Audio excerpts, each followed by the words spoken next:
This is what parts of Ocean Park Beach looked like after Hurricane Dorian. You can see water completely covered the sand there. Now neighbors nearby are worried this could happen to them because their beach wasn't renourished this year. Thanks for watching. I'm Nicole Livis. And I'm David Allen. People claim the city told them they would replenish about a half-mile of beach, but the sand never came. They spoke with 13 News Now reporter Stephen Graves tonight.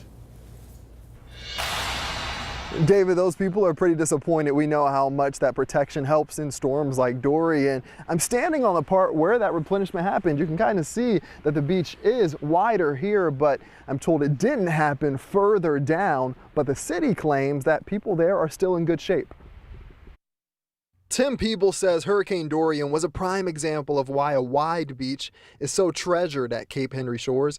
During the storm, the water was all the way up where the boats were. The high tide got into the dunes. So he says a recent beach replenishment came just in time. It was definitely needed. Some of the beaches further that way were pretty depleted. But some residents say they feel slighted, that the sand didn't cover as much shoreline as expected. The Army Corps of Engineers says the whole operation was actually a dredging project, digging up sand out of the Lynn Haven Inlet so boats can travel safely. The contractor has to get to a certain required depth, and they did achieve that. Virginia Beach City staff then arranged for the sand to replenish the beach from the Lesnar Bridge to First Landing State Park.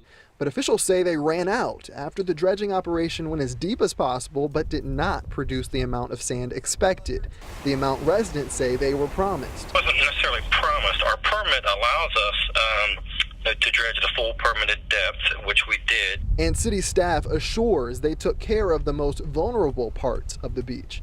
Wish we could have gone a little bit further, but definitely as you go further east, the beach is wider, the dune field is wider, structures are set further back from the shoreline.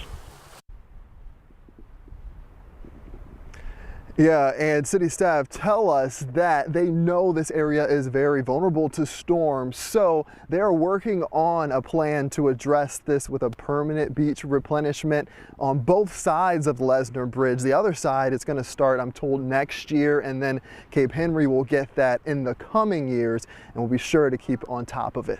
Live here in Virginia Beach, Stephen Graves, 13 News Now.